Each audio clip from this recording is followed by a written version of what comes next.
Welcome to the podcast, Let the Prophets Speak. Today we are going to study the book of Daniel, chapter 6. We just completed chapter 5, in which we discussed the decline of the Babylonian kingdom under the leadership of Belshazzar, and that Daniel had read the writing on the wall saying that the days of the Babylonian kingdom were numbered, that the Persians were going to take over. In chapter 6, the Persians have already conquered the Babylonians, and the Persians are now the power in the world. There are many historical difficulties with this chapter 6, and I'm not going to dwell too much on them, as those of you that have been listening to this podcast from the beginning, I try not to focus as much on the historical accuracy or inaccuracy, or exactly how to fit the different things into the history, as much as I focus on the meaning and purpose of the story being said. However, there were several Persian kings with the name Darius. None of them seemed to fit into the timeline of this, of the Darius being referred to in this upcoming chapter. However, it is clear that Darius was the name of one of the Persian kings, and the Darius that we're being referred to in chapter 6, whom we're about to read about, is called Darius the Mede, meaning he was of Median background. The Medians and the Persians were closely related allies during the big days, during the times of the Persian kingdom, when the Persian kingdom was at its height. So we have a discussion of Darius the Mede, whom about the story that we're about to read about is going to take place with. And as we remember, Daniel, he remained, even after the fall of the Babylonian kingdom. He was so well respected for his wisdom and for his integrity that he remained in a high position even in the succeeding Persian government, as the Persian Empire took over after the Babylonian Empire. So with that background, let's start reading chapter 6, verse 1. V'Daryavesh Modaya, and Darius the Mede, Kabel Malchusa, he became the king, Kibar Shinin, Shitin Vishatartin, when he was approximately the age of 62. Why that is significant is not clear. It doesn't really seem to. It might help us if we were trying to date when this happened or how this occurred, but and the rabbis try to use the age of Darius here to calculate variously the years when this occurred and the years when the Second Temple was built and so on. But it gets a little bit more complicated than we need to. But for some reason it mentions that he was 62, which is also, for those days, elderly. He was older than by the time that most kings took power in those days, which might help us understand a little bit his weakness in the face of his advisors. As we'll see soon, he did not seem to have control over the noblemen and advisors that he had. And he seemed to be more of a puppet king that was being controlled by the people around him. Shifar Kodom Daryavesh, and it was a good idea to this Darius. Vehikim al Malchusa la'achas darpanayim ma'av esra, and he thought that it would be, in order to rule this large kingdom, he thought it would be a good idea to divide it into 120 regions, each one being led by an achashtarpanaya, or translated as a satrap, or so he had 120 governors of some sort, each one ruling over one of those regions. Dila havon b'chol malchusa, so that in order to rule and be in charge of the entire kingdom, ve'ela minhon sorchin tlasa, and above those 120 governors, he put in charge 3, whether there was 3 for every 40 in an even way or some other way, and but he put 3 people in charge of 120. So he set up a government that it kind of makes sense to divide the the leadership in a more effective way. And the Daniel Chad Menhon, and Daniel was one of the upper three. So that if when these 120 governors, when they had issues, they would move up the chain and ask Daniel in order to resolve the issue. And this way, the Daniel and the other two officials, we don't know their identity, could solve the problem and without it having to go all the way to the king every time. Edayan Sorchaya Achashtar Panaya Hava Ba'ayin Ila Lashkacha LeDaniel Mitzad Machusa. This is verse 5.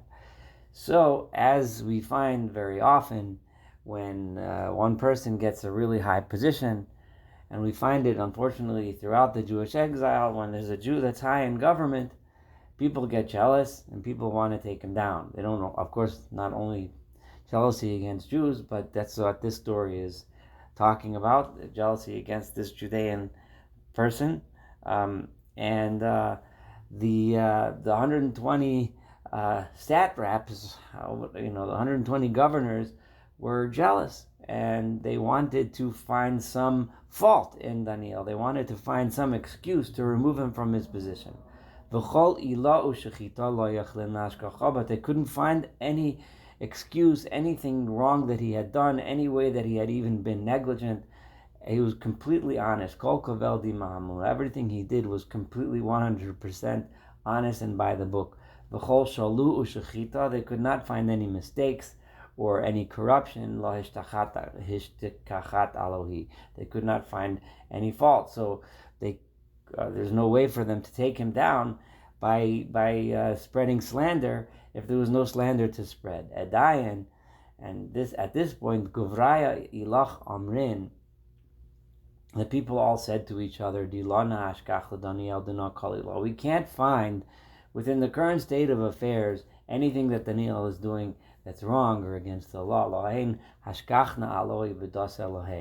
We need, the only way we can take him down is by using somehow his religion against him. And this is where we get into the Judaism part. We know that he is an honest, believing Jew, and we know that the only way we can take him down is if we do something against his religion, force him to choose between his God and his king, and then we will be able to take him down. So Edayan, therefore, this is verse 7, Sorchaya v'achashtar panaya ilain hagishu al-makra. All of these governors came in front of the king. They all came in together. And they said to the king, Daryavish Malkalam Chayim, may Darius the king live forever. Isya'atu kol sorche malchusa. All of us together, all of the ministers of the kingdom, Signaya, Vachashtarpanaya, Hadavraya, Pachavasa, listed all sorts of various positions in the king, the governors and the leaders and the prefects and their assistants and all kinds of various positions. L'kayama kiyamalko. We all want to. We all decided together to make the following rule, in order that the kingdom should be strong. L'takafa esar, and in order to make a royal decree, a royal prohibition, or a royal ban. That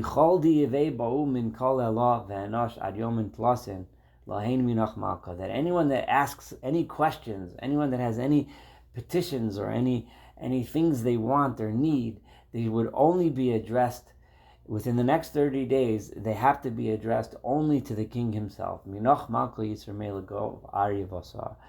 if they don't, and if they ask anyone else, then it should go to the lion's den, in order to show that this entire government is all really coming from the king. It's true that we are governors and everything, and people could, under normal circumstances, come to us. But in order to show that it comes directly from the king, for the next 30 days, anyone that wants to ask or anyone that wants to petition has to go directly to the king. And if not, they get thrown into a den full of lions. Ka'an malka tekim esara v'tirshem kisava. So, king, go ahead and write this ban or this prohibition, and put it down on paper, the lala hashniyah, because once it's written down on paper, it cannot be changed. Kidas mudaya farasti la tedei, because we know, and we see this in the book of Esther as well, that once a decree is written and sealed and signed by the king, it can never be reversed. So put it in. Kol kavel dina. After seeing all of this and listening to all of this, Malka Daryavesh Risham Kisava Vesar. He wrote it down. Sounded like a reasonable enough idea to him, and he wrote it down. Daniel, but Daniel, and this is verse 11, Kidi Yedadi Rishim Kisava Alavaise. When he heard of this news, of this new decree, he went up to his house. V'chavin psichon le be'ilise, and he in his aliyah, in his upstairs or his attic or the second floor of his house, he had an open window, Neged Yerushalayim, which was facing Jerusalem, and it was well known that he would pray at that window facing Jerusalem. V'zimnin tlasa biyoma, 3 times a day, hu borech al berkoi, he would bow on his knees, umitzaleh, and he would pray, umodeh, and he would thank Kadam Eloheh before his God. Chokavel dihava avad min kadamas dana, and he would do all of this and for a long time, and everyone knew that this was his practice. So these men had this plan, and this plan was, now Daniel is going to be seen in his window bowing and praying to God, and because they knew that Daniel was going to make the choice of his God over this decree. This leads to the obvious question. The obligation to pray 3 times a day is, of course, very important. And the practice that Daniel had to pray and thank God is, of course, extremely important and a very basic part of the Jewish religion. But if his life is in danger, one would think that he would have done it in secret or in private, right? Because we see in the next verse 12, Adayin guvraya ilech hargishu. Then all of those men that were looking out and waiting for this to happen, and they found Daniel at his window doing his usual practice of praying towards God. So why did Daniel, we know where this is going to lead, unfortunately, to the lion's den. So why did Daniel do it in front of his window? Couldn't he find some secret place to do it? This is a difficult question. And is one supposed to give one's life in order to pray 3 times a day? So don't pray if it means your life is gonna be taken away from you. We know that there's 3 cardinal sins in the Jewish religion for which one is obligated to give up his life rather than commit them, and those are idolatry and adultery and murder. Prayer is not one of them, so don't pray, or if you do pray, pray in private. The answer must be something along the lines of the following. We also know that even though one is not supposed to give up their lives for religion, there are instances when decrees are being made specifically in order to subjugate and eradicate the Jewish religion, when it's directly being made, when decrees are directly being made in order to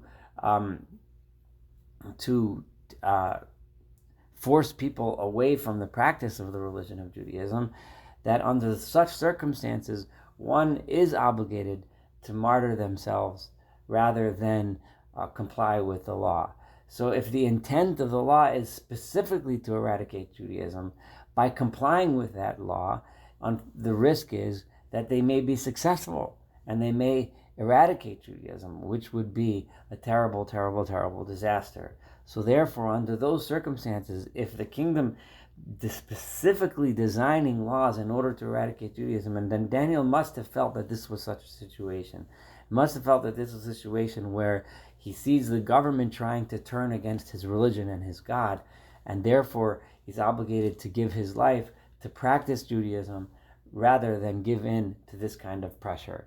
That would be the simple way of understanding this, and why Daniel went ahead and practiced his religion and prayed, rather than why he didn't hide. It's not exactly clear. For some reason he felt that he needed to do this in public in order to send this message to all the other Jewish people that no, I am not complying, because had he done it in private, then the Jews would have thought he was complying with the law and they would have complied as well, and who knows if they would have been able to survive and remain Jews through this. So and remain faithful to their religion. So possibly he did this in public in order that everyone should know. Beidayin, so then of course since they saw him, this is verse 13, Krivu v'yomrin kadna malka, they all got together and came in front of the king. El esar malka halo esar risham tikol enosh tivei min kol Allah ve'enosh ad yomin tlasin. Didn't you put in writing a ban that said that anyone that has anything to ask from any god or any human being for the next 30 days, lahein minach malka, that he has to ask only from you, the king? And if he doesn't, he's going to be thrown into the den of lions. So the king answered and says, yes, it's true. It was written down in such a way that it cannot be repealed.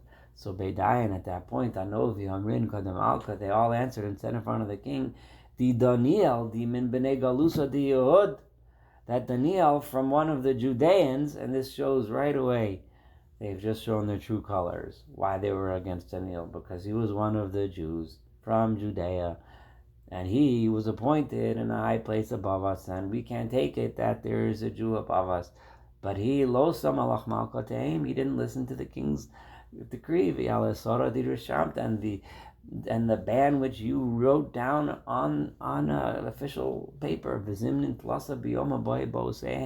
3 times a day he asks his petitions in front of his God instead of you.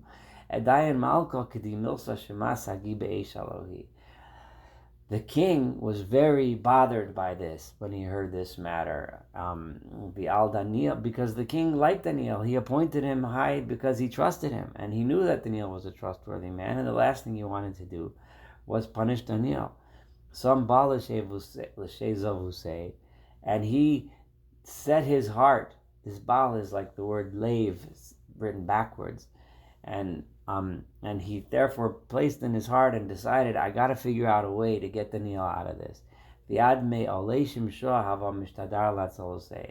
And until the sun went down, in other words, the entire day, he tried to think and plot and talk and figure out ways to somehow get Daniel out of this trouble that he was in. Beidayin, but then the people came in, these people came to the king, Hagishu al-Malka, and they approached the king all together as a group. V'amrin l'malka, and they said to the king, Da malka, you should know, king, didas l'madayu paras, that this is the law, this is the way it works here in Media and Persia. That once the king makes a decree, you can't change it. If you stop this rule, everything's going to fall apart. The good old slippery slope argument. You might not think that you want to apply the law in this situation, but once you start making exceptions to the rule, the whole thing falls apart. Verse 17, Beidayan, at this point, Malka Amar, the king said, Va'isiu Daniel, bring Daniel in, Uramola Guba Daryavasa, and go ahead, throw him into the lion's den. Ane Malka V'Yamar Daniel, and the king said to Daniel, maybe, Elohach, the Antpalachle Betadira Hu Yeshez Vinach. The king was hoping maybe that God who you were always praying to and always talking about, maybe he can save you, but I can't save you.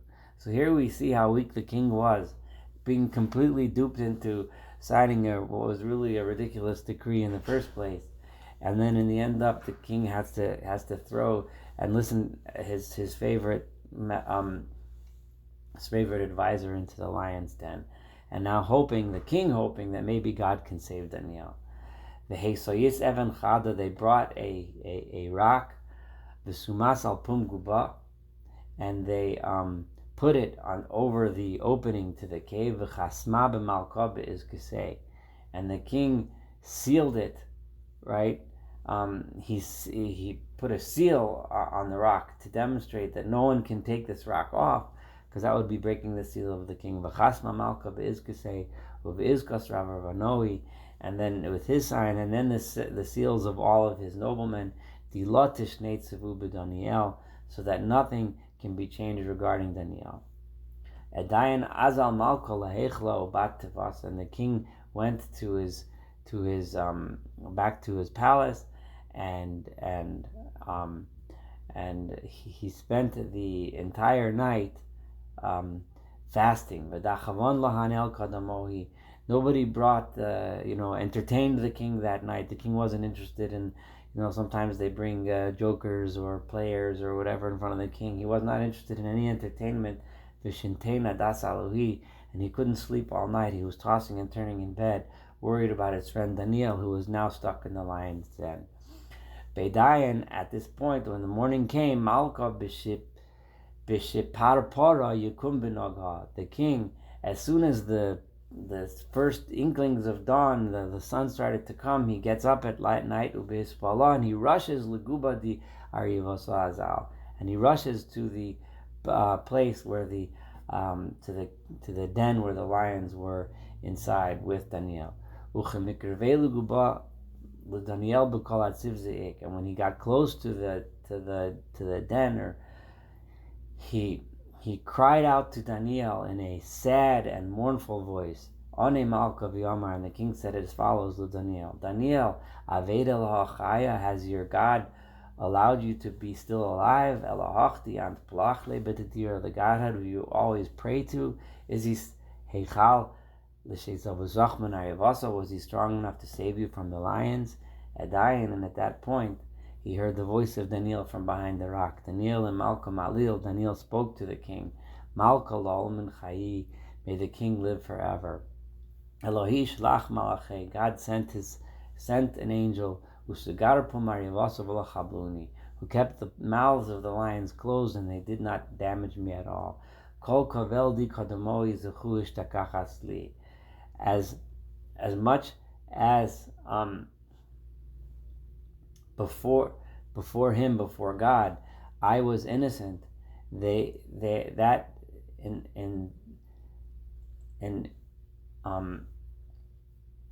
That is in that same way the lions did not harm me. The afkadamach malka, and not only was I innocent before God, but I was also innocent before you, the king. Chavula la'avdes, you know that I have never done any wrong to you and did not deserve any punishment, and therefore the lions kept their mouths closed and did nothing. Beidayin malka sagi te'ev alohi, the king was extremely happy and excited that Daniel was saved. Daniel amar lahansokam and guba, and he told the people around to take him out of the den. V'usak Daniel min guba, he was taken out of the den.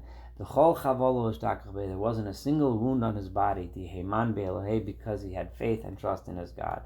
V'amar malka, and then the king said, V'aisiu guvraya hilech de'achalu kartzuhidi Daniel. Bring all of those people who, and we had this language, achalu kartuhi, which could mean literally devour the flesh, but it also means goes around telling tales and hinting with the eyes and telling slander and false tales about other people. We discussed that back in chapter 2. The Daniel, the ones who said all of these nasty stories about Daniel, bring them, ulagov arivasa ramo, and throw them into the lion's den. And not only them, but Inun, B'nei Honun, Sheon, them along with their families. V'lo metola aris guba, and they were thrown in, and they hadn't even landed on the floor of the cave. Adi shelitu b'hon arivasa, before the lions already attacked and started to rip them apart. V'chol gar meon hadiku. Beidayin Dayavesh Malka, at this point, Darius the king, Kesav l'chol anumayo, maya v'lishonaya, darin b'chol aral shnam choniske. He wrote a letter to all of the nations and cultures and language groups that lived within his land and within his dominion, that peace should be upon all of you. Min kodamai sim tame. Before me, I am now giving this following order: Di b'chol sholtan malchavusi lehavon zayin v'dachalin min kadam Elohei de Daniel. That throughout my entire kingdom, we should fear and serve and worship before the God of Daniel. Dihu Elohachaya, he is the God of life, the true living God. The Kayam Lo'omen, he is the only God that lives forever. His kingdom will never be destroyed. The reference, remember back to the dream of the giant, where all of the kingdoms destroyed the one that preceded it, but God's kingdom lasted forever. V'sholtonei sofa, and his rulership goes forever. Meshezivu meitzel v'aved asin v'timin. He is the one who saves his people. He is the one who rescues his people. He is the one that does wondrous signs. Bishmaya, both in the heavens and in the Uvara on the earth, Tishezivlu Daniel Minyara Yavasa, that he saved Daniel from the lions. The Daniel deno atzlach b'malchus Dayavish, and Daniel then was very successful in the kingdom of Darius, of Darius the Mede, Malchus Koresh, and then after Darius, during the kingdom of Cyrus Parsa, the Persian, Cyrus presumably being the Cyrus who ended the exile of the Jews and allowed them to go back to Jerusalem. Thus ends the story of Daniel and the lion's den. Thank you so much for studying chapter 6. Looking forward to studying Daniel chapter 7 and the rest of the book of Daniel together.